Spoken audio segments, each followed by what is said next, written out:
surga dan neraka yang kita alami. Kan kita itu bercahaya. Nah, cahayanya Tuhan atau Tuhan itu kan Disebutkan sosok seperti itu ya cantik, bersayap, bisa terbang. Kebudayaan Jawa merupakan bagian dari pengakuan percaya.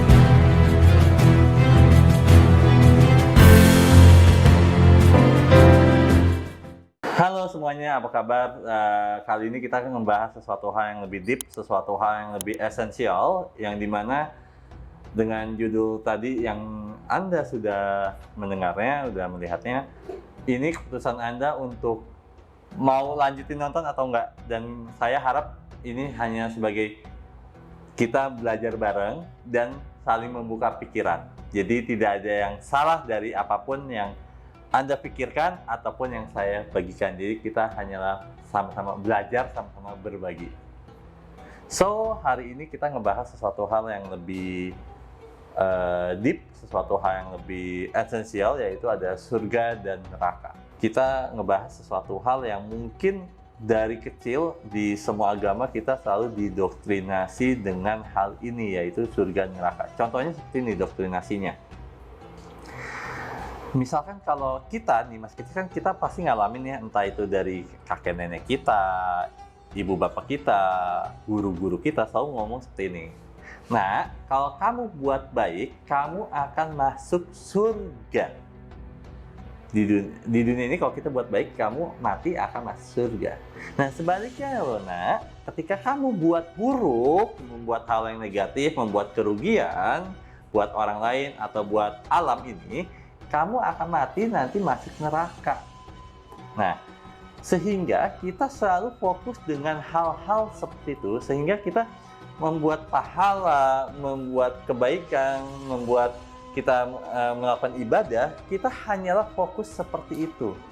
Sedangkan sebenarnya ada hal yang lebih tinggi lagi.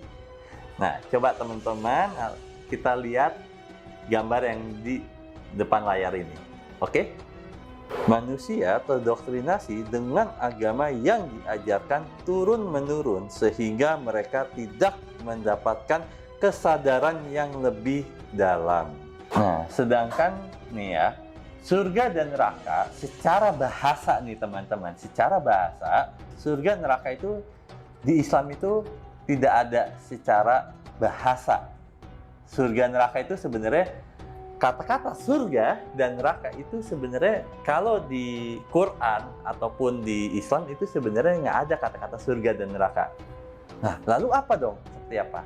Nah, oke, kita ngebahas dulu. Apa sih arti surga? Dari mana sih arti surga?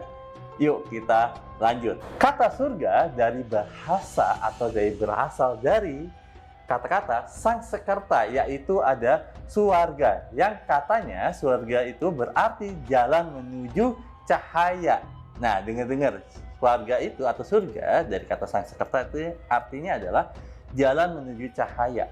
Nah, berarti kita mati itu menujunya bukan ke surga tapi ke Tuhan. Coba teman-teman dari kata-kata seperti ini, pasti teman-teman sering mendengar bahwa kalau orang meninggal pasti orang umat muslim atau orang Islam selalu mengatakan kayak gini, inna ilahi wa inna ilahi rojiun. Berarti kata-katanya adalah kita mati kembalinya kemana? Ke Tuhan, tidak kembali ke surga. Nanti di Islam juga ada kata-kata seperti itu, tapi nanti kita akan lebih bahas lagi lebih dalam. Oke, nah itu kalau surga. Nah, lalu kalau neraka dari bahasa mana? Yuk kita lanjut lagi. Kalau tadi surga di kata Sangsekerta ada swarga, yang artinya adalah jalan menuju cahaya. Artinya menjalan menuju cahaya adalah yang tadi saya jelaskan, adalah jalan menuju ke Tuhan gitu ya.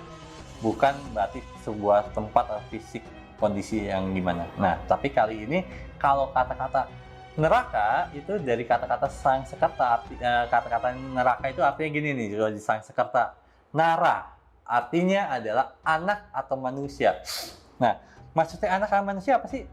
Nah, neraka itu sesuatu hal yang melalaikan, sesuatu hal yang kita alami. Makanya kan pernah dengar sih kalau di Quran atau di kata-kata orang gini nih, manusia tempatnya dosa. Nah, maksudnya itu tuh maksudnya.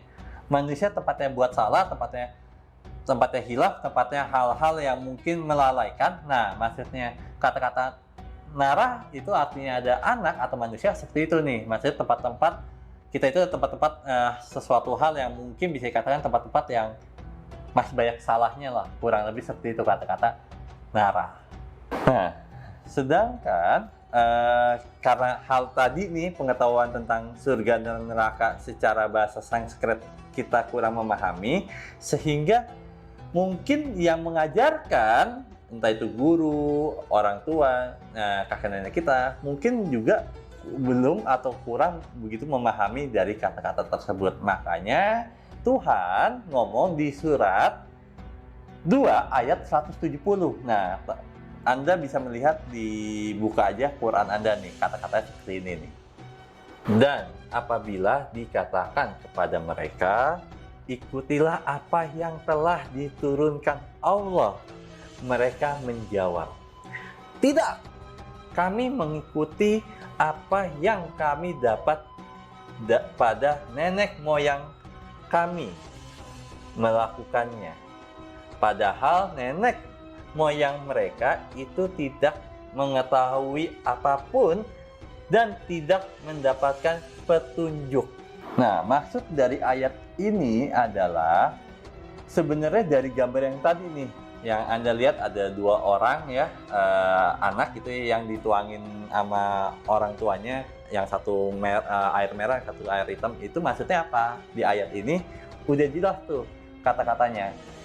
Kita itu selalu didoktrinasi sama orang-orang, sama orang tua kita, sama nenek kita, atau sama guru kita, yang sebenarnya pun juga bukan berarti pasti ya, tapi belum tentu pun juga yang mendoktrinasi pun juga mengerti apa sih maksudnya surga neraka, apa sih maksudnya ini, apa sih maksudnya itu gitu. Jadi kita hanya disuapin sesuatu hal yang mereka nggak tahu juga apa yang mereka suapin, tapi hanyalah ibarat kayak gini. Contoh, yang penting anak makan deh, yang penting kenyang. Seperti itu ibaratnya. Yang penting anak ini benar dulu, anak ini baik dulu deh. Tanpa sebenarnya mereka pun juga tanpa mereka tidak mengetahui sesuatu hal yang esensi lebih dalam. Jadi inti dari ayat ini ada doktrinasi. Nah, Tuhan juga bilang nih, atau Allah nih ngomong di Quran nih, di surat 6 ayat 116 yang berbunyi seperti ini nih teman-teman. Dan jika kamu mengikuti kebanyakan orang di bumi ini, niscaya mereka akan menyesatkanmu dari jalan Allah. Yang mereka ikuti hanyalah prasangka belaka, dan mereka hanyalah membuat kebohongan. Nah, maksud di surat dan ayat ini sebenarnya esensinya adalah janganlah kamu mengikuti kebanyakan orang lainnya. Maksudnya apa? Contoh paling sederhana ya. Misalkan orang lain nih, maaf banget ya, sholat nih teman kita, oh kita ikut sholat gitu. Oh, yang teman yang satu lagi nih, oh ngaji, kita ikut ngaji. Yang dimana kalau ditanya kenapa kalian mengikuti hal itu, ya biar nanti kita dapat pahala, kita mati, kita masuk surga. Nah, maksudnya apa? Kita hanya mengikuti dari sesuatu hal yang kebanyakan orang lainnya, sehingga juga hati-hati nih teman-teman. Bisa jadi apa yang mereka lakukan bisa jadi antara dua. Mereka tahu esensinya, ataupun mereka sebenarnya mereka juga ngikut-ikutan. Jadi maksudnya apa? Jangan mengikuti sesuatu hal yang doktrinasi yang tanpa kita research lebih dalam. Contohnya yang saya bilang tadi.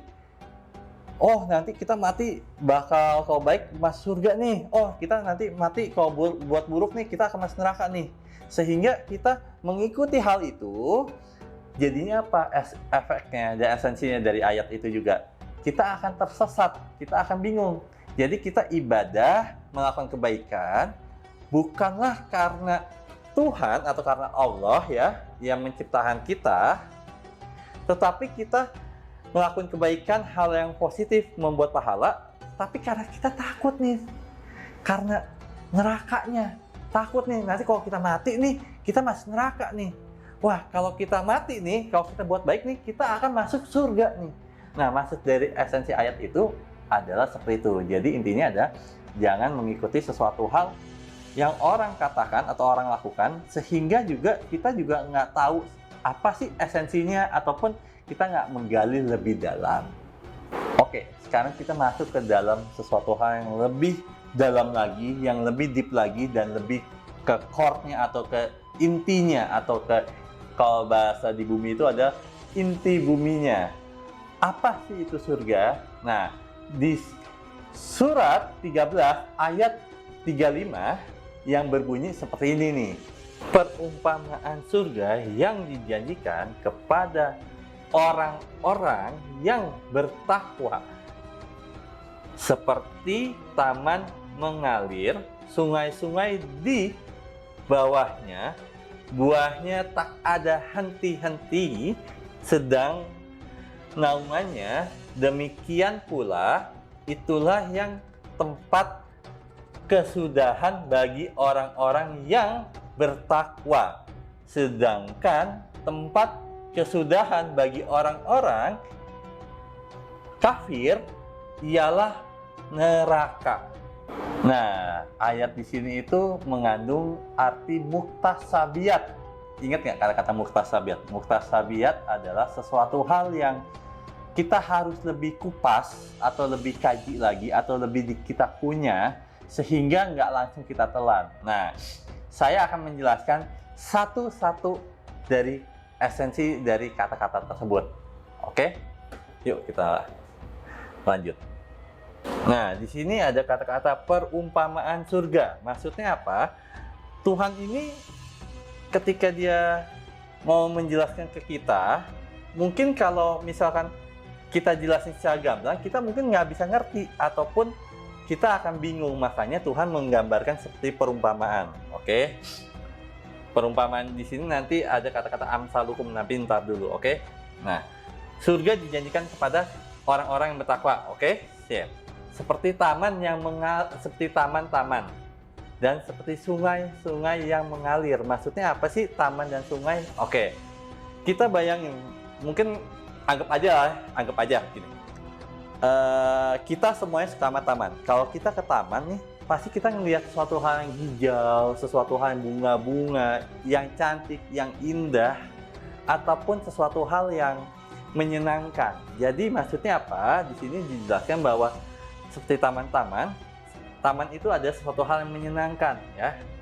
Jadi bukan sesuatu hal yang kita nanti mati bakal masuk ke taman, nggak seperti itu. Itu secara syariatnya oke, tapi secara hakikatnya adalah taman di sini sesuatu hal yang indah, sesuatu hal yang menyenangkan.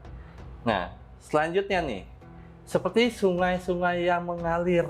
Nah, maksudnya apa? Sungai-sungai yang mengalir ini artinya apa? Contoh ya, ketika kita happy, ketika kita senang nih ya, kita bisa alirin, jadi kita nggak lama-lama tidak baper dengan kesenangan. Dan begitu pun juga sebenarnya seperti ketika kita sedih, ketika kita marah, ketika kita kecewa, kita pun juga bisa alirin, jadi kita juga tidak baper kelamaan. Jadi intinya adalah, esensinya adalah kita kembali ke titik nol atau ke titik netral, yang dimana kita tidak berlebihan sedihnya, tidak berlebihan senangnya. Nah, maksudnya di sini ada buah-buah yang tak henti-henti. Nah, maksudnya apa? Buah yang tidak ada henti-hentinya, maksudnya di sini adalah sesuatu hal. Contoh ya, kalau misalnya kita hari ini dapat, misalnya dari bos ya, misalnya kita dapat hari ini 2 juta ya, gaji ini 2 juta nih. Nah, besoknya kita dikasih bonus lagi nih sama bos nih, misalkan 200.000. Nah, maksudnya apa? Sesuatu hal kesenangan, sesuatu hal kebaikan, suatu hal kebahagiaan itu tidak ada putusnya. Jadi terus kita dapati. Karena apa kita bisa seperti itu? Karena ketika kita bisa mengalirkan segala sesuatu hal yang positif dan negatif dengan cepat, dengan mudah. Nah, demikianlah untuk orang-orang bertakwa. Maksudnya apa? Orang-orang bertakwa di sini ada sesuatu hal yang bisa dikatakan orang-orang yang sudah fokus ke Tuhan, orang-orang yang sudah sadar tentang maksudnya esensi dari surga dan neraka. Kurang lebih seperti itu di ayat ini. Nah, di sini, di ayat ini itu kalau teman-teman bisa baca bahasa Arabnya, ngaji gitu ya, di sini ada kata jannah. Nah, yang saya bilang sebelumnya bahwa surga neraka secara di Islam, secara bahasa itu tidak ada. Surga yang di Islam itu maksudnya itu jannah. Nah, jannah itu adalah taman. Nah, di sini teman-teman bisa lihat nih kata-kata bahasa Arabnya, kata-kata tulisan Arabnya, jannahnya seperti apa. Jadi kalau teman-teman baca Quran di surat ini, ayat ini, itu ada tulisannya tuh, kata-kata Arabnya tuh. Udah saya munculin kan, kata jannah. Nah, coba teman-teman pikirin baik-baik deh ya. Coba pikirin teman-teman baik-baik. Kalau kita dengar kata inna ilahi wa inna ilahi rojiun, maksudnya apa sih? Maksudnya apa? Seperti ini kan kata-kata basicnya ada, kita dari Tuhan, dari Allah nih, mati pulang lagi ke Allah, ya kan? Tapi nggak ada kan kata-kata, misalnya contoh nih ya, inna ilahi wa inna jannah, nggak kan? Nah, di sini sudah jelas, sudah ada esensinya bahwa kita mati nanti pulang ke Tuhan, sedangkan surga ini kita bisa dapatkan, bisa kita alami. Nah, nanti akan lebih lanjut lagi, maksudnya apa sih yang bisa kita alami. Nah, berarti kalau misal teman-teman bisa berpikir seperti ini, berarti kita bisa ngalamin dong sekarang di surga.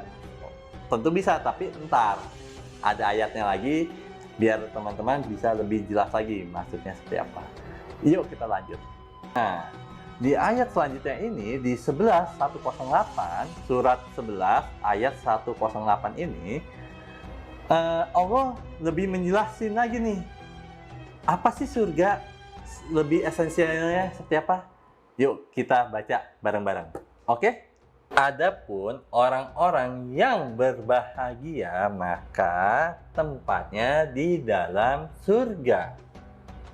Mereka kekal di dalamnya selama ada langit dan bumi, kecuali jika Tuhanmu menghendaki. Sebagian karunia-Nya yang tidak putus-putusnya. Oke, coba kita bedah sedikit lagi ya. Adapun orang-orang yang berbahagia, tempatnya di dalam surga. Nah, selama kekal di dalamnya selama ada langit dan bumi. Maksudnya apa sih? Nah, berarti ketika kita masih ada di bumi nih, kita masih bisa merasakan surga, masih merasakan kesenangan, merasakan happy dan sebagainya. Yang dimana surga di sini di ayat ini sudah dijelaskan bahwa kita bisa mengalaminya kok di dunia ini gitu. Nah, bukanlah nanti maksudnya. Nah, maksudnya dari kata-kata karunia Tuhan itu tidak ada putus-putusnya. Maksudnya apa? Jadi ketika kita senang di hari ini, besok senang lagi, besoknya senang lagi, bahkan bisa kayak gitu juga nih ya. Misalkan sekarang jam 12 nih kita happy nih. Nah, lanjut lagi misalkan kita dapat kabar yang baik atau hal yang positif atau yang bikin kita bahagia lagi nih di jam 2. Nah, maksudnya karunia yang tidak putus-putus seperti itu. Nah, kurang lebih seperti itu. Mari kita lanjut di Surat 7 ayat 42. Nah, Tuhan ngomong seperti ini nih, lebih jelas lagi, lebih esensi lagi tentang orang-orang yang mendapat surga itu orang-orang seperti apa sih? Yuk, kita baca dulu ayat. Oke? Dan orang-orang yang beriman serta mengerjakan kebajikan, kami tidak akan membebani seseorang melainkan menurut kesanggupannya. Mereka itulah penghuni surga, mereka kekal di dalamnya. Di sini ayat ini dijelaskan bahwa dikasih ini ciri-ciri ini. Orang-orang yang penghuni surga itu seperti apa sih? Nah, orang-orang yang beriman. Orang-orang yang beriman maksudnya apa? Orang-orang yang sudah mengalami ayat-ayat Quran ataupun bisa dikatakan karena ini lagi bahas surga ya. Orang-orang yang sudah mengalami di surga atau kita mengalami dia di tempatnya merasakan di surga gitu ya. Nah, orang-orang inilah orang-orang yang bisa dikatakan orang-orang yang membuat kebaikan, orang-orang yang bisa membuat sekitarnya itu menjadi sejuk, menjadi lebih positif. Maksud ayat ini ada esensinya seperti itu. Nah, kalau tadi kan orang-orang yang penghuni surganya. Nah, kali ini ada orang-orang yang di surat 7 ayat 43 ini adalah orang-orang yang bisa dikatakan orang-orang yang bisa masuk ke surga atau bisa mengalami surga. Yuk kita baca ayatnya.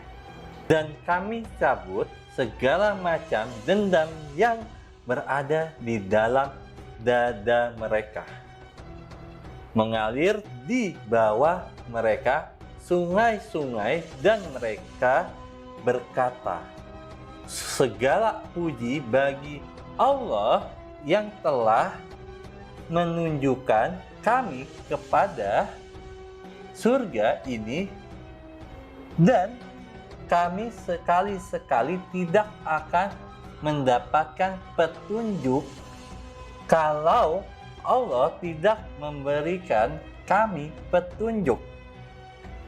Sesungguhnya telah datang rasul-rasul Tuhan kami membawa kebenaran dan diserukan kepada mereka, itulah surga yang diwariskan kepadamu disebabkan apa yang dahulu kamu kerjakan. Nah, kalau tadi kan orang-orang yang di ayat yang tadi kan esensinya ada orang-orang yang tidak memaksakan diri ataupun tidak melampaui batas. Nah, di sini pun esensi ayatnya pun lebih dijelasin lagi, orang-orang yang bisa masuk ke dalam surga itu seperti apa sih? Orang-orang yang bisa melepaskan dendamnya, bisa melepaskan sakit hatinya, bisa merasakan irinya, jadi bisa melepaskan hal-hal yang negatif. Nah, mereka itu adalah orang-orang yang pasti akan bisa merasakan atau mengalami surga. Kurang lebih seperti itu esensinya. Ayo kita lanjut lagi di surat 89 ayat 27 yang berbunyi seperti ini teman-teman. Hai jiwa yang tenang. Nah, maksudnya hai jiwa yang tenang apa nih? Tuhan lagi ngomong nih ke kita nih. Hei orang-orang yang jiwanya sudah tenang, yang sudah tidak terlalu bahkan udah tidak merontak-rontak, tidak protes gitu ya intinya. Yuk kita lanjut lagi. Surat 89 ayat 28. Kembalilah kepada Tuhanmu dengan hati yang puas lagi diridhoinya. Nah, maksudnya di ayat ini adalah ketika kita sudah happy nih ya, dapat happy, udah ngerasa puas gitu ya, balik lagi nih, rasa ini menjadi netral. Maksud rasa netral apa? Kembali lagi ke Tuhan. Jadi kita juga tidak berlarut-larut dengan rasa kesenangan ini, tidak berlarut-larut dengan rasa kesenangan-kesenangan atau kebahagiaan dunia ini, tidak kita keep, tapi kita kembali lagi ke Tuhan. Jadi ketika kita dapat hal yang positif, ketika kita lagi dapat sesuatu hal yang baik atau menyenangkan gitu ya, kita balik lagi ke Tuhan. Jadi kita nggak terlalu lama-lama di rasa tersebut. Nah, bisa dikatakan itu ada orang-orang yang bisa menetralkan rasa hatinya atau rasa perasaannya. Di surat 89 ayat 30 yang berbunyi seperti ini nih. Masuklah ke dalam surgaku. Nah, yang tadi saya bilang tuh, dia sudah bisa dialirin semuanya, tidak ada mengendap gitu ya, tidak ada dendam dan sebagainya. Tuhan bilang lagi, yuk masuk lagi ke surgaku. Itu maksudnya apa? Yuk, aku masukin ke sesuatu kondisi yang menyenangkan lagi. Jadi sesuatu hal yang tidak ada putusnya, tidak ada hentinya, tidak ada titik endingnya. Jadi terus mengalir seperti air mengalir yang di ayat sebelumnya. Kurang lebih seperti itu esensinya. Nah, kalau tadi kan kita sudah ngebahas tentang surga. Esensi surga adalah sesuatu hal yang kita bisa kendalikan, sesuatu hal yang bisa kita alami di dunia ini selama kita masih hidup gitu ya. Nah, gimana kalau kita sekarang ini kita ngebahas sesuatu hal lawannya surga ada neraka. Adapun orang-orang yang celaka, maka tempatnya di dalam neraka. di dalamnya mereka mengeluarkan dan menarik nafas dengan merintih. Nah, adapun orang-orang yang celaka tempatnya di neraka. Maksudnya apa? Orang-orang yang celaka ini contoh. Kalau tadi kan kebalikan kesenangan. Nah, kali ini kita kembali ke sesuatu hal yang lawannya senang, berarti kesedihan. Jadi orang-orang yang celaka itu adalah orang-orang yang bisa dikatakan tidak bisa menerima hidupnya, tidak bisa menerima keadaannya, tidak bisa menerima sesuatu hal yang datang ke dalam hidupnya. Mungkin hal yang datang itu ada hal-hal yang negatif gitu ya. Nah, di sini ada kata-kata juga nih. Di dalam neraka, kita itu mengeluarkan nafas yang merintih. Nah, maksudnya nafas yang merintih seperti apa nih? Contoh sederhana. Nafas yang merintih itu kalau dikatakan kesakitan, ya bisa dikatakan orang-orang misalkan gini ya, orang yang celaka itu juga bisa dikatakan kayak gini juga nih. Orang-orang yang misalkan lagi nyetir motor nih, amit-amit ya. Misalnya lagi nyetir motor nih, tiba-tiba kecelakaan nih, kakinya patah. Nah, di situ rasa kesakitan juga bisa pakai kata-kata merintih. Tetapi kata-kata merintih ini pun juga sebenarnya bisa dikatakan bukan rasa kesakitan, tapi juga bisa pakai sesuatu hal, kondisi dengan kekesalan. Contoh nih ya, coba kalau Anda atau teman-teman lagi marah deh sama teman kalian, ataupun lagi marah sama saudara atau adik atau sama orang lain gitu ya. Perhatikan aja nafas kalian. Bisakah kalian kalau lagi marah, nafas kalian bisa kayak gini? Nah, mungkin bisa, pasti kayak gini.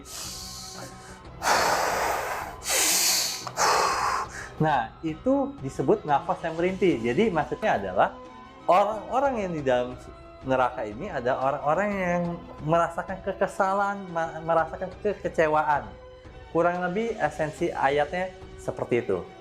Oke, nah sebelum ke ayat selanjutnya, ke surat selanjutnya nih, saya mau menjelaskan dulu nih, saya sempat hampir lupa nih. Di Quran itu kata neraka itu dari kata-kata nar. Nar itu artinya panas. Nah, panas itu bukan melulu tentang sesuatu hal api, tapi sesuatu hal kondisi kayak emosi, marah, kecewa, sedih, nangis, dan pokoknya hal-hal negatif itu bisa dikatakan nar, sesuatu hal yang panas. Contohnya kayak gini ya. Kondisi suasananya lagi berapi-api. Coba kata-kata itu, suasananya lagi berapi-api.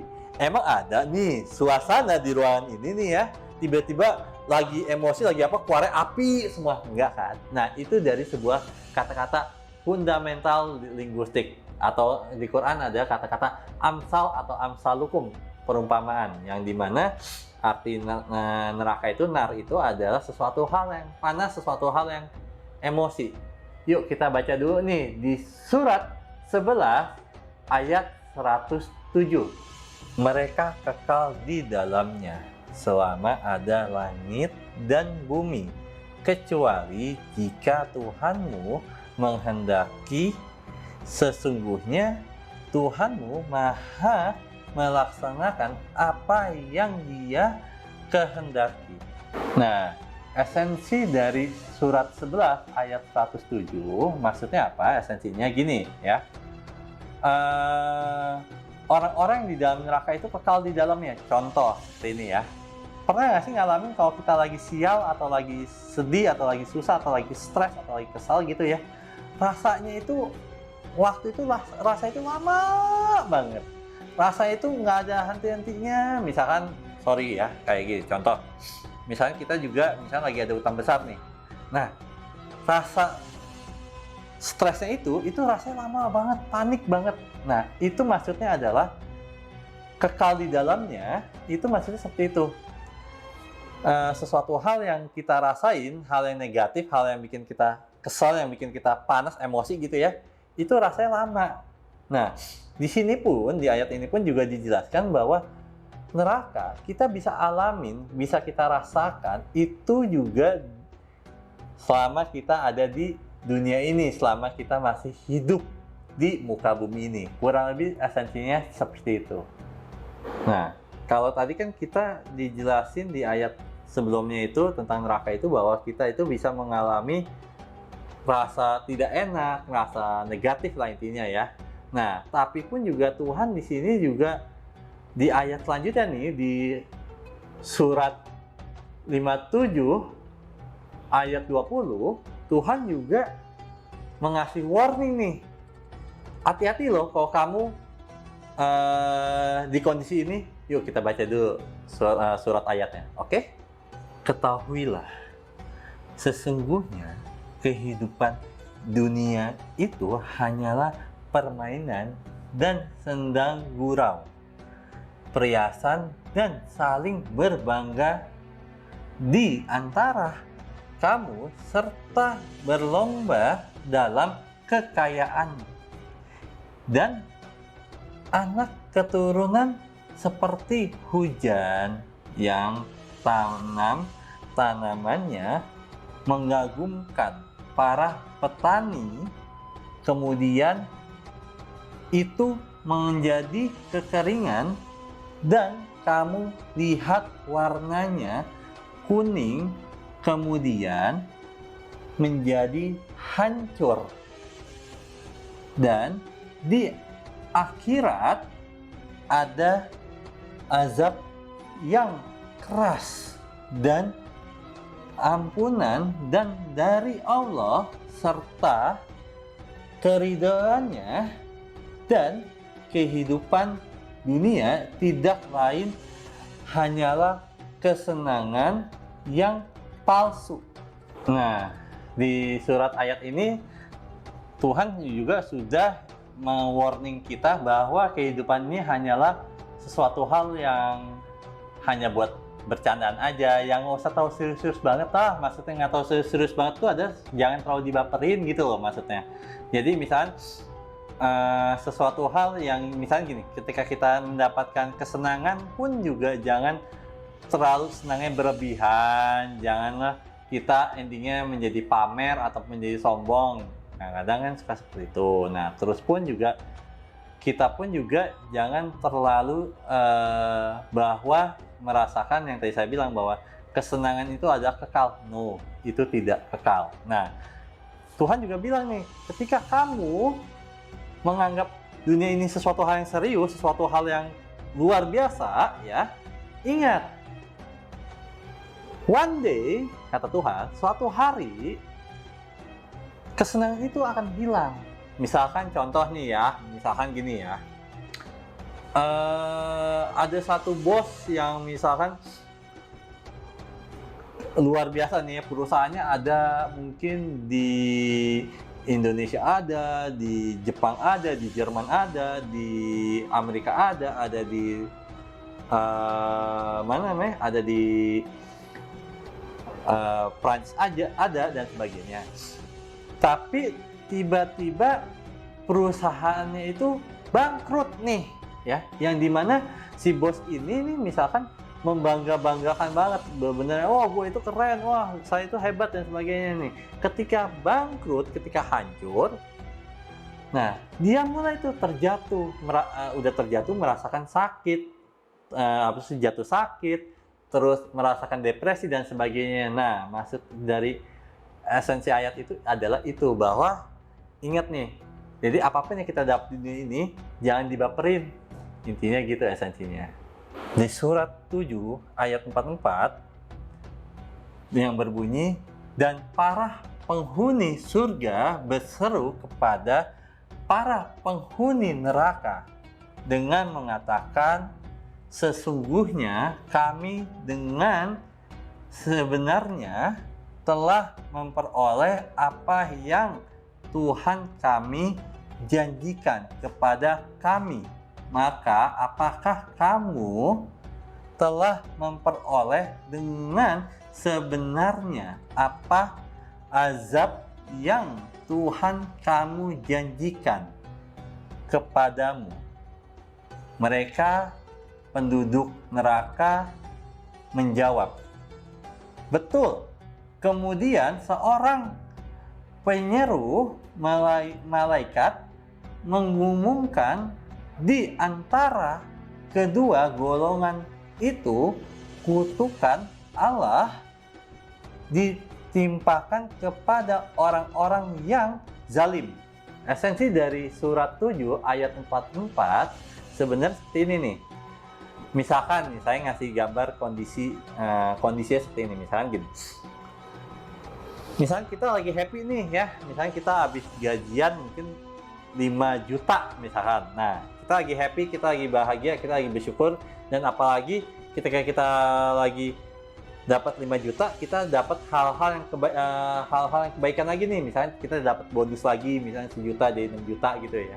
Nah, sedangkan teman kita nih yang datang ke kita nih lagi kondisi sedih nih. Bahkan dia nggak dapat bonus nih, cuma dapat 5 juta. Nah, tetapi 5 juta ini si teman-teman lagi kondisi sedih ini tiba-tiba uangnya langsung habis nih. Mesti bayar cicilan motor, mesti bayar kontrakan, mesti bayar mungkin listrik, mesti bayar perluan anak sekolah dan sebagainya nih.